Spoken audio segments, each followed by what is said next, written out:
Good evening बच्चों। तो आइए बच्चों, आज शुरुआत करते हैं हम जो अल्कोहल के रासायनिक गुण हैं। अभी तक हमने अपने वीडियो क्लास के अंदर अल्कोहल बनाने की विधियाँ, अल्कोहल के भौतिक गुण का अध्ययन कर चुके हैं। तो आइए इधर ध्यान दीजिए, अल्कोहल के रासायनिक गुण। तो अल्कोहल के रासायनिक गुण को हम 4 भागों में विभाजित करते हैं। कितने भागों में? 4 भागों के अंदर। सबसे पहली जो अभिक्रिया होगी हमारी, OH आबंध का विदलन होगा। कौन सा बंध टूटेगा? यहाँ से ऑक्सीजन और हाइड्रोजन के बीच जो ये अल्कोहलिक बंध है, इसका क्या होगा? विदलन होगा। तो हम कह सकते हैं ये अम्लीय प्रकृति दर्शाने वाली अभिक्रिया होगी। सेकंड जो अभिक्रिया रहेगी हमारी, वो कार्बन ऑक्सीजन का बंध है, उसका विदलन होगा। और जो तीसरी अभिक्रिया होगी, उसके अंदर एल्किल समूह तथा हाइड्रोक्सी समूह की सम्मिलित अभिक्रियाएं होगी। और जो चौथी अभिक्रियाएं हैं, उसमें अल्कोहलिक समूह के अंदर जो ऑक्सीजन परमाणु हैं, उस पर उपस्थित एकाकी इलेक्ट्रॉन युग्म के कारण होने वाली अभिक्रिया। तो आइए शुरुआत करते हैं। सबसे पहली अपनी अभिक्रिया OH आबंध का विदलन। देखिए बच्चों, बात करते हैं अम्लीय प्रकृति के बारे में। तो सबसे पहले बात करें कि अल्कोहल के अंदर जो अम्लीय प्रकृति है, वो बच्चों जल की तुलना में अल्कोहल क्या होता है? दुर्बल होता है। अर्थात अल्कोहल लिटमस परीक्षण के प्रति उदासीन होता है, इसलिए हम कह सकते हैं ये उदासीन प्रकृति है। लेकिन कुछ अभिक्रियाएं प्रदर्शित करता है जिसके अंदर ये अम्लीय गुण प्रदर्शित करेगा। कौन सा गुण? अम्लीय। तो देखिए बच्चों, बात करें सबसे पहले प्राथमिक अल्कोहल। तो प्राथमिक अल्कोहल के अंदर यहाँ पे एक एल्किल समूह है जिसका +I प्रभाव है। बच्चों कौन सा है? ये एल्किल समूह +I प्रभाव दर्शाएगा, जिसके कारण यहाँ से जो कार्बन ऑक्सीजन के जो इलेक्ट्रॉन है, वो ऑक्सीजन की ओर रहेगी। तो ऑक्सीजन परमाणु पर इलेक्ट्रॉन घनत्व अधिक होने के कारण ये जो OH बंध है, इस OH बंध की ध्रुवणता क्या होगी? कम। तो OH बंध की ध्रुवणता कम होने से अब ये जो H+ के रूप में निष्कासन आसान नहीं होगा। तो आइए तुलना करते हैं। तो प्राथमिक अल्कोहल के अंदर आपके एक एल्किल समूह है। द्वितीयक अल्कोहल के अंदर कितने एल्किल समूह हैं? 2 एल्किल समूह। तो यहाँ 2 एल्किल समूह का ये +I प्रभाव। और तृतीयक अल्कोहल जो है, उसके अंदर आपके बच्चों 3 एल्किल समूह हैं। तो यहाँ पे तृतीयक अल्कोहल के अंदर 3 एल्किल समूह का क्या है? +I प्रभाव, जिसके कारण इस कार्बन के ऊपर इलेक्ट्रॉन घनत्व वृद्धि होगी। और इलेक्ट्रॉन घनत्व वृद्धि होने के कारण जो ये CO बंध है, इस बंध के इलेक्ट्रॉन कहाँ विस्थापित होंगे? ऑक्सीजन की ओर। तो ऑक्सीजन की ओर विस्थापित होने से या जो ये OH बंध है, उसकी ध्रुवणता सबसे कम होगी। और द्वितीयक अल्कोहल के अंदर 2 एल्किल समूह है, तो तृतीयक अल्कोहल की तुलना में इसकी ध्रुवणता क्या होनी चाहिए? अधिक। और प्राथमिक अल्कोहल के अंदर केवल एक ही एल्किल समूह होता है, इसलिए इसकी ध्रुवणता क्या होती है? अधिक। तो जो OH आबंध का जो विदलन का क्रम है बच्चों, क्या होगा? सबसे पहले हम बात करें CH3OH methyl alcohol, 1 degree ROH, 2 degree तथा सबसे कम आपके होगा 3 डिग्री।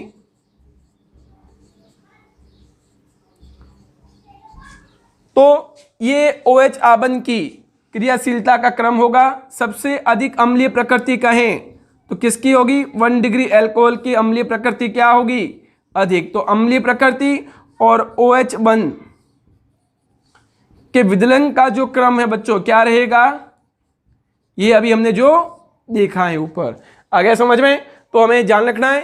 फिर एक क्वेश्चन बनता है यहाँ पे कि अल्कोहल की अम्लीय प्रकृति जल की तुलना में क्या होती है? कम होती है। तो हाँ, अल्कोहल की तुलना में जल अधिक अम्लीय है। क्यों? क्योंकि देखो इधर, तो अब हम तुलना कर रहे हैं अल्कोहल तथा जल की। तो ध्यान से इधर देखिए,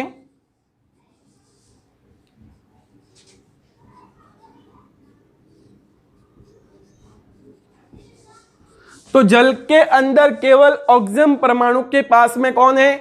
2 हाइड्रोजन परमाणु है। तथा अल्कोहल के अंदर एक हाइड्रोजन परमाणु तथा दूसरा कौन सा है? एल्किल समूह। तो एल्किल समूह का कौन सा प्रभाव होता है? एल्किल समूह का भी हमने पढ़ा +I प्रभाव।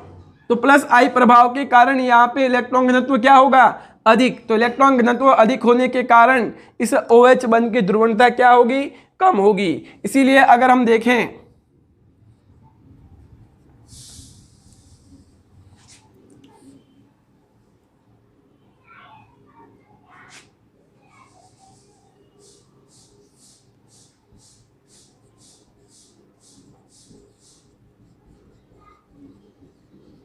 तो ये अभिक्रिया कहाँ जाएगी, पश्च दिशा के अंदर जाएगी। अर्थात इससे प्रदर्शित होता है कि यहाँ पे जो एल्कोक्साइड आयन है वो अधिक स्थायी नहीं है। अर्थात जल की तुलना में अल्कोहल क्या होता है, दुर्बल अम्लीय होता है, क्योंकि यहाँ पे एल्किल समूह का प्लस आई प्रभाव होने के कारण ऑक्सीजन परमाणु पे इलेक्ट्रॉन घनत्व क्या होता है, अधिक होता है। तो आगे समझ में। अब हम देखते हैं इसकी रासायनिक अभिक्रियाएं। तो रासायनिक अभिक्रियाओं में सबसे पहला है सक्रिय धातुओं के साथ में अभिक्रियाएं। तो बच्चों सक्रिय धातुओं के साथ में अभिक्रियाएं देखें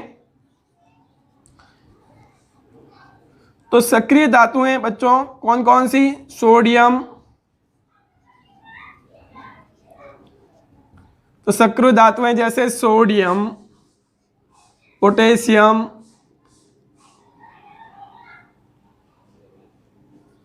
जिंक, एल्यूमिनियम आदि के साथ अभिक्रिया करवाई जाती है। तो ध्यान से देखो इधर 2ROH प्लस 2Na अभिक्रिया होगी, क्या बन जाएगा, RONA, और साथ में ये हाइड्रोजन गैस। तो अर्थात ऐसे पदार्थ जो धातु के साथ अभिक्रिया करके हाइड्रोजन गैस का निष्कासन करते हैं उसे हम क्या कहते हैं, अम्ल कहते हैं। तो इस अभिक्रिया के आधार पर प्रदर्शित होता है कि अल्कोहल क्या है भाई, अम्लीय गुण दर्शाता है। जैसे मिथाइल अल्कोहल की अभिक्रिया सोडियम धातु के साथ करवाई जाएगी बच्चों, तो CH3ONA क्या प्राप्त होगा, सोडियम मेथॉक्साइड। तो यहाँ पे सोडियम मेथॉक्साइड सार और साथ में ये हाइड्रोजन गैस का निष्कासन होता है। तो सेकंड जो अभिक्रिया है वो है सोडियम हाइड्राइड के साथ NaH के साथ क्या होगा, तो सोडियम हाइड्राइड के साथ अभिक्रिया करवाई जाए अल्कोहल की, तो यहाँ पे CH3ONA सोडियम मेथॉक्साइड और साथ में ये हाइड्रोजन गैस का निष्कासन होता है। तो यहाँ पे NaH के साथ अभिक्रिया करवाने पर भी क्या होता है आपके बच्चों, ये हाइड्रोजन का निष्कासन होता है। तो इस तरह से जो अपनी नेक्स्ट अभिक्रिया है, नेक्स्ट अभिक्रिया आपके हैं कार्बोक्सिलिक अम्लों के साथ अभिक्रिया। तो जो कार्बोक्सिलिक अम्लों के साथ अभिक्रिया होते हैं उस अभिक्रिया को हम कह सकते हैं एस्टरीकरण अभिक्रिया।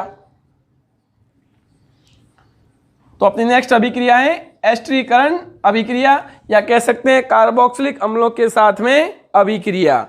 तो देखो इधर इस अभिक्रिया में क्या होगा, अल्कोहल सांद्र सल्फ्यूरिक अम्ल की उपस्थिति में कार्बोक्सिलिक अम्लों के साथ अभिक्रिया करके एस्टर का निर्माण करते हैं और इस अभिक्रिया को कहा जाता है एस्टरीकरण अभिक्रिया कहते हैं।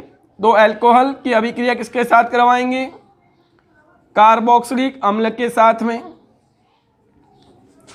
किसकी उपस्थिति के अंदर, सांद्र H2SO4 की उपस्थिति में। तो बच्चों यहाँ पे ध्यान देने योग्य बात है कि यहाँ पे जल के अंदर जो ऑक्सीजन परमाणु होता है वो कौन सा होता है, कार्बोक्सिलिक अम्ल वाला ऑक्सीजन परमाणु होता है। अर्थात यहाँ पे हम रेड से जो शो कर रहे हैं ये आइसोटॉपिक लेके अगर इसकी अभिक्रिया की क्रिया विधि पढ़ें तो ये हमें स्पष्ट हो जाता है। अर्थात इन अभिक्रियाओं के अंदर जो हाइड्रोजन परमाणु H+ देता है वो कौन देगा, वो आपका अल्कोहल देता है एस्टरीकरण अभिक्रिया के अंदर। तो इस प्रकार बच्चों यहाँ पे हमें RCOR प्लस H2O, तो हमें यहाँ पे क्या प्राप्त होता है, एस्टर प्राप्त होता है। और ये अभिक्रिया उत्क्रमणीय प्रकृति की होती है और मंद गति के साथ में संपन्न होती है। इस अभिक्रिया को कहा जाता है एस्टरीकरण अभिक्रिया कहा जाता है। तो देखिए उदाहरण हम लेते हैं एसिटिक अम्ल की अभिक्रिया एथेनॉल के साथ में करवाई जाती है, किसकी उपस्थिति के अंदर, वही सांद्र H2SO4। तो सांद्र H2SO4 के साथ उपस्थिति में अभिक्रिया होगी। तो इस प्रकार हमें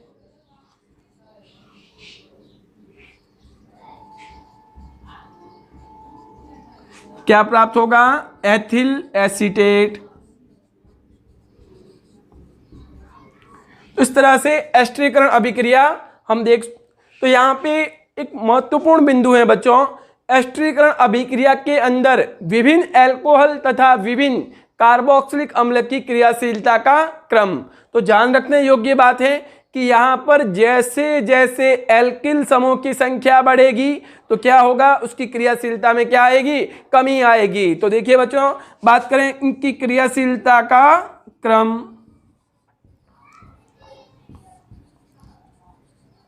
तो क्रियाशीलता का क्रम देखें क्या होगा, जैसे CH3OH, CH3CH2 OH, CH3CH2 OH,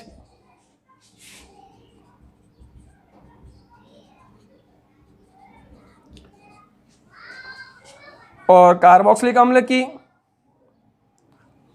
CH3COH,